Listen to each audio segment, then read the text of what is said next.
Sobat Hijau, di dunia pertanian kita tumbuh dengan budaya kerja keras. Setiap musim tanam kita tumpahkan tenaga, waktu, dan biaya, seolah semuanya pasti akan berbuah hasil. Tapi, pernahkah kita berhenti sejenak dan bertanya, apakah semuanya benar-benar efisien? Apakah pupuk yang kita tebar benar-benar terserap semua oleh tanaman?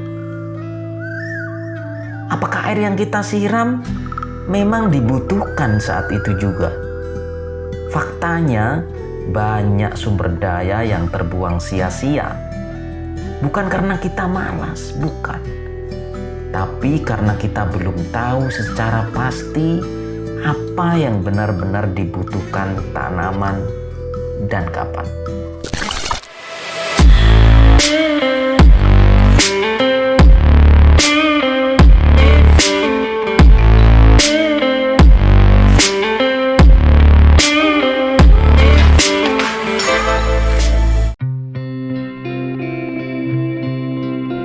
Kita ini sudah begitu lama bertani dengan naluri dan kebiasaan.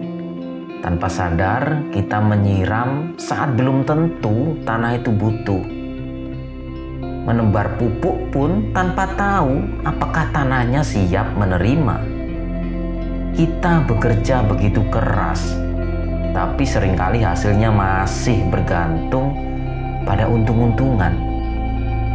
Disinilah pertanian presisi hadir dan mulai tumbuh pesat. Bukan sekedar membawa alat-alat canggih ya, tapi memperkenalkan cara pandang baru dalam bertani yang lebih bijak, lebih terukur, dan lebih menyatu dengan karakter lahan kita. Dengan sensor tanah, kita tak lagi menebak-nebak. Kita tahu persis kapan akar membutuhkan air dan kapan sudah cukup. Bukan atas dasar rutinitas, tapi berdasarkan data yang dibaca langsung dari dalam tanah itu sendiri.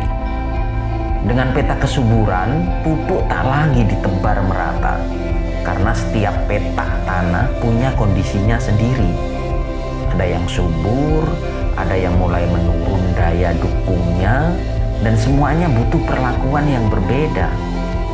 Dengan drone dan kamera multispektral, kita bisa melihat lebih jauh dari sekedar warna daun. Let's check this area. Kita mendeteksi gejala penyakit atau stres tanaman, bahkan sebelum tanda-tanda fisiknya itu muncul. Inilah wajah baru pertanian kita, bukan untuk menggantikan tangan-tangan petani, tapi untuk menjadikan kerja keras itu lebih tepat sasaran, lebih efisien, dan lebih siap menghadapi masa depan. Ini dalam berbagai studi ya, penerapan pertanian presisi ini mampu menurunkan penggunaan pupuk hingga 30%, menghemat air 25%, dan meningkatkan efisiensi pestisida secara signifikan, tanpa menurunkan hasil panen. Bahkan sebaliknya hasilnya justru naik 10-20%, tergantung tingkat adopsi dan jenis tanaman. Inilah kekuatan dari pertanian presisi. Mengelola lahan berdasarkan data, bukan hanya mengandalkan sekedar kebiasaan. Karena setiap tanaman berbeda, setiap bagian lahan punya karakter sendiri, dan keputusan terbaik hanya bisa diambil kalau kita benar-benar memahami apa yang terjadi.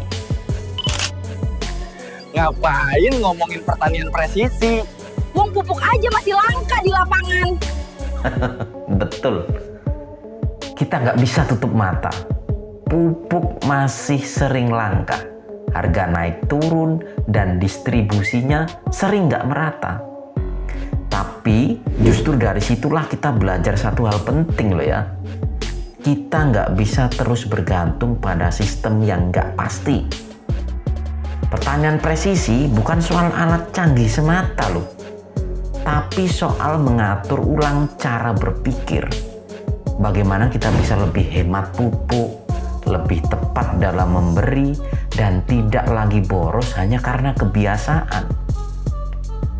Bahkan di tengah kelangkaan pupuk, teknologi presisi bisa bantu kita bertahan.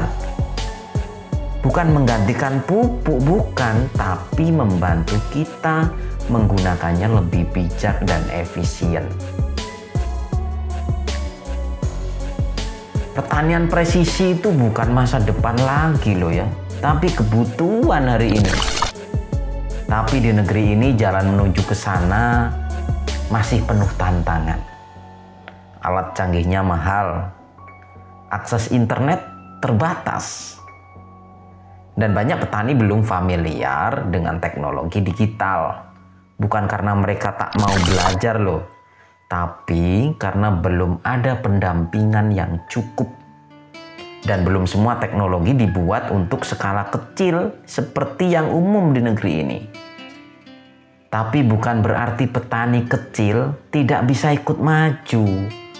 Solusinya bukan memaksakan beli sendiri, tapi bergotong royong. Bayangkan ya, kalau nih, misalnya nih, alat disediakan berbasis kelompok tani atau koperasi. Kemudian pemakaiannya berbagi pakai, seperti sewa traktor, sewa drone. Kemudian ada platform digital yang disesuaikan untuk lahan kecil. Ya.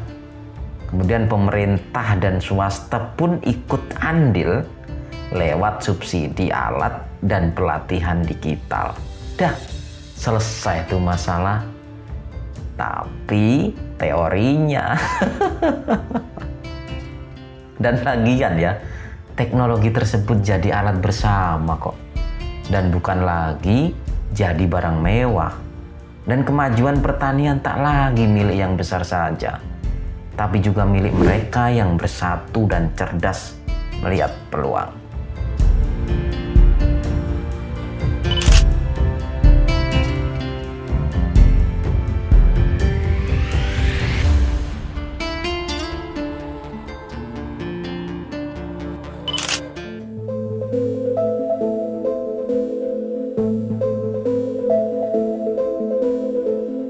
Baik ya, Sobat Hijau.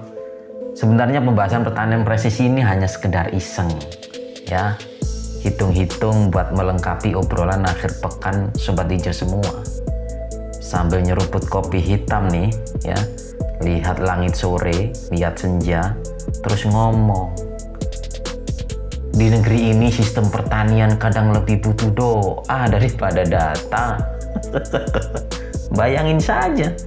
Teknologi makin canggih, tapi petani masih sibuk cari pupuk ke sana kemari, kayak nyari harta karun.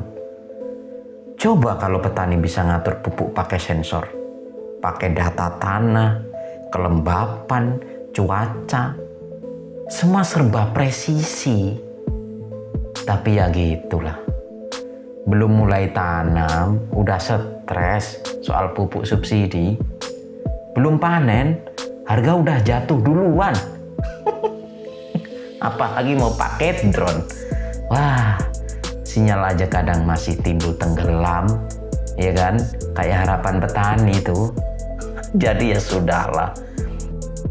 Anggap saja wacana presisi farming ini hiburan. Ya, seperti nonton film fiksi ilmiah lah ya. Tapi versi sawah dan ladang. Seru juga itu. Tapi siapa tahu loh ya, dari iseng-iseng ini ada 1-2 petani muda tergelitik nekat, ayo. Dan malah bisa jadi pionir perubahan. Karena kadang perubahan besar itu berawal dari ngopi sore dan kebulan asap kretek. Mantap tuh, friend. Dah ya, bye. Salam hijau semilir.